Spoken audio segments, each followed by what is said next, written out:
Everyone, good morning. তো আজকে হলো সেকেন্ড ডে গ্যাংটকে। আমরা বেরিয়ে যাচ্ছি, আমরা যাচ্ছি লাচুংয়ে। তো সকাল সকাল ঘুম থেকে উঠে রেডি হয়ে গেছি। মানে সারা রাত তো আমি ঘুমাইনি এক ফোঁটাও, কারণ জয়ন্ত এত নাক ডেকেছে আমি এক ফোঁটাও ঘুমাতে পারিনি। তো যাই হোক, ঘুম থেকে উঠে ফ্রেশ হয়ে স্নান টান করে বেরোচ্ছি। আর একটা সুন্দর জিনিস দেখলাম, তোমাদেরকেও দেখাই। আমাদের রুমের থেকে দেখা যাচ্ছে কাঞ্চনজঙ্ঘা, দেখতে পাচ্ছ? এখানে আমরা তো এক্সপেক্টই করতে পারিনি, তাই না? কেমন? জয়ন্ত আমাকে দেখাইছে, আমি দেখিও নাই, জয়ন্তই দেখাইছে, সেই লাগতেছে না? চলো। আমরা রুমের থেকে তো বের হয়ে গেলাম। এখন ওখান থেকে বললো যে গাড়ি আসবে 9:30। হে ভগবান, কত লেট! এখানে বললো 8টার মধ্যে রুম ছাড়ার কথা। তো আমরা তাড়াতাড়ি করে নিচে গেলাম, ব্রেকফাস্টও করলাম। আমি একদম খাইনি, আলুর পরোটাটা খুব বাজে হয়েছে খেতে, আমি হলো খাইনি। তো এখন হচ্ছে আরও আমাদের 1-1.5 ঘন্টা ওয়েট করতে হবে। আমার না রেডি হওয়ার পরে বসে থাকতে আর ইচ্ছা করে না, আর তার মধ্যে ঘুম হয় নাই, তাহলে আমি আর একটু ঘুমাতে পারতাম। সব দোষ জয়ন্ত, সব দোষ জয়ন্ত। ব্যাপারটা আছে না, যত দোষ নন্দঘোষ। তোমারই দোষ, নিজে তো নাক ডাকে সে ঘুমাইছে, এখন গাড়ি লেট করে আসবে সেটা আমার দোষ। তোমারই দোষ। তো আমরা হচ্ছে হোটেল থেকে এখন বের হয়ে গেলাম। এখন আমরা যাচ্ছি হচ্ছে মানে হোটেলের সামনের থেকে একটা গাড়ি করে ওই যে ট্যাক্সি স্ট্যান্ডে যাচ্ছি আমরা। বাজরা স্ট্যান্ড। বাজরা স্ট্যান্ড মানে ওখানে গাড়ি থাকে, তো মানে ওখান থেকে গাড়ি করে আমরা আবার যাব। এখান থেকে কাঞ্চনজঙ্ঘা দেখা যাচ্ছে।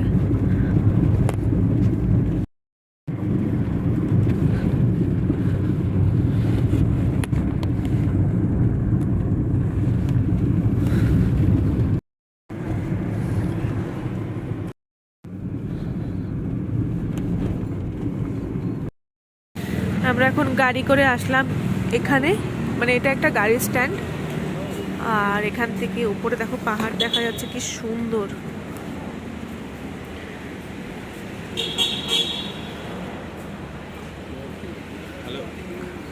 হ্যাঁ দাদা, স্ট্যান্ড আগে। আমরা লাচুংয়ে পৌঁছাবো কিনা জানি না, কারণ আমরা যে গাড়িতে যাব তো সেই গাড়ির রেডিয়েটার ফেটে গেছে, জল পড়ছে। তো তার মধ্যে আবার আরও 4 জন আসেনি। এখন বাজে মোটামুটি 10:30। একটার মধ্যে চেকপোস্ট পার করতে হবে 1টার মধ্যে। তো বাকি বাকিটা ভগবান জানে।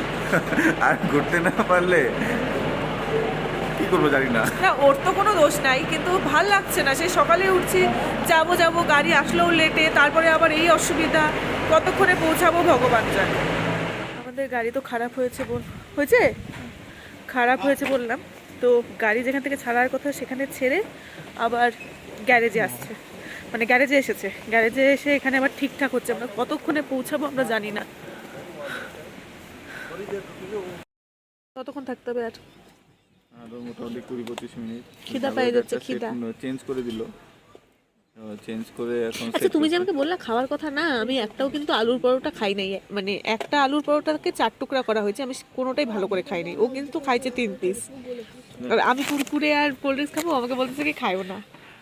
আমরা যখন মালিয়ান্দ্রিতে গেছিলাম, মানালির ওখানটায় আমরা তখন ব্লগ করতাম না।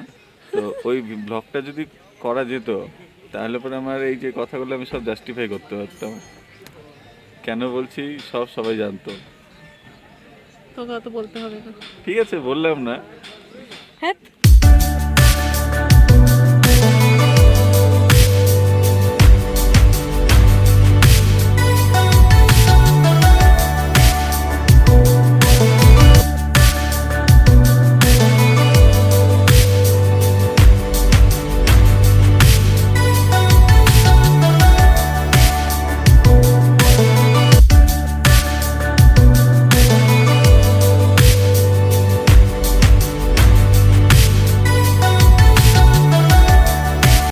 ফাইনালি আমরা একটা জায়গায় দাঁড়িয়েছি। এখানে হচ্ছে খাওয়া দাওয়া করব আমরা। হ্যাঁ, কিছু বলবা? হ্যাঁ, একটু লাঞ্চ করব কিছু, তারপরে আবার আমরা রওনা দেব লাচুংয়ের উদ্দেশ্যে। তো যে জায়গায় দাঁড়িয়েছি সেই জায়গাটা একটা ভিউ দেখাচ্ছি তোমাদের। যেখানে দাঁড়িয়েছি আর পেছনটা এরকম।